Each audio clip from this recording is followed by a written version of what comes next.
All right. Well, you were just watching One Love. That's the name of the song, the music video of Sierra Leonean musician Menace de General, whose song really captures that sentiments of these times that we have to unite in coexistence and love, especially in all these turbulence of the COVID pandemic, the tragic conflicts all over the world, and the humanitarian crises we face.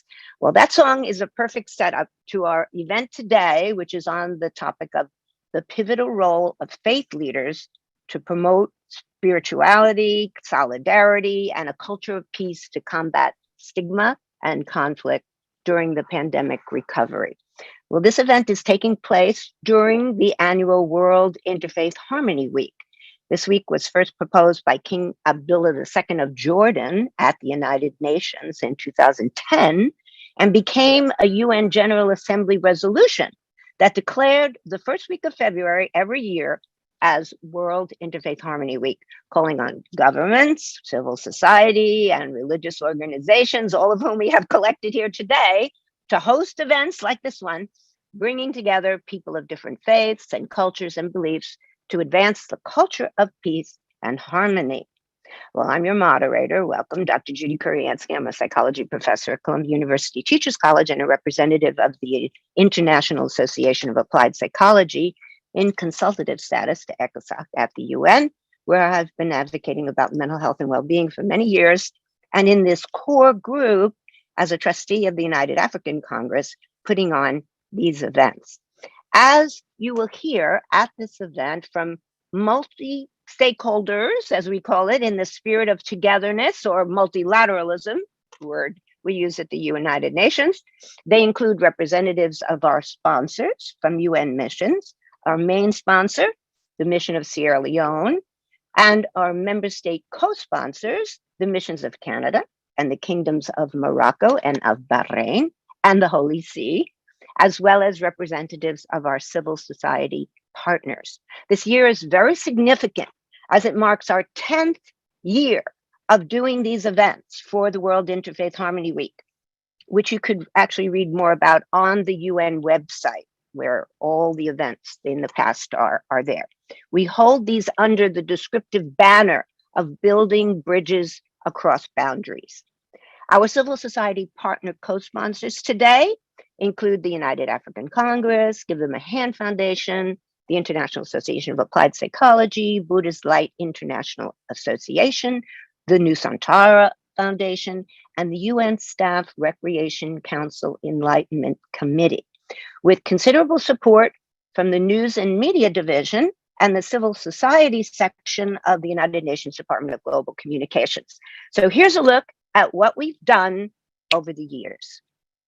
In this section of our program, we'll hear from our civil society partners. And first, actually, the person that Ambassador Y referred to, Imam Shamsi Ali, one of our co-founders and partner in the World Interfaith Harmony Weeks over these many 10 years. Imam Ali is very well known as the moderate face of Islam and for building bridges. That's evident in his books, including, you can hear in the title, The Sons of Abraham, about issues that divide and unite Jews and Muslims, which he co-authored actually with a very close Jewish rabbi friend. He currently leads the Jamaica Muslim Center, which is the largest Muslim community center in New York City. And he founded the Nusantara Foundation, a nonprofit organization that promotes his homeland Indonesian culture. And Indonesia was, in fact, one of our early co-sponsors of this event. Some people call him the hip imam because he loves the hip hop of Russell Simmons. But his name also significantly, Shamsi, as an Arabic word, which means son, and we need your son now, Imam Ali. Thank you, Dr. Judy Kuriansky. Good afternoon to all of you, excellencies, community and religious leaders, friends, ladies and gentlemen. What a happy moment, a joyful time for me personally, once again to be with you all in this very paramount important of the United Nations, the Interfaith Week, Harmony Week. And this is happening at the time when we are still deeply challenged by undesirable circumstances, particularly this unwanted COVID-19. So from the deepest of my heart, I would like to thank the organizer and our leader, Gordon Tapper, of course. But I would like to mention the shout out to my great friend, former New Yorker who is now ambassador of Sierra Leone in Washington, D.C. And I wanted to pay a courtesy visit to you personally because I love you. I love you, Ambassador Y. Brothers and sisters, dear friends, for more than two years now, it has been for all of us, without any exception, a very challenging moment. Many have died, more become sick, many continue to suffer.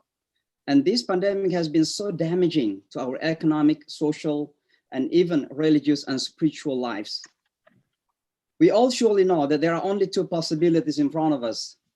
Either we join hands and fight to defeat this pandemic, or otherwise we are going to be defeated and destroyed by it together.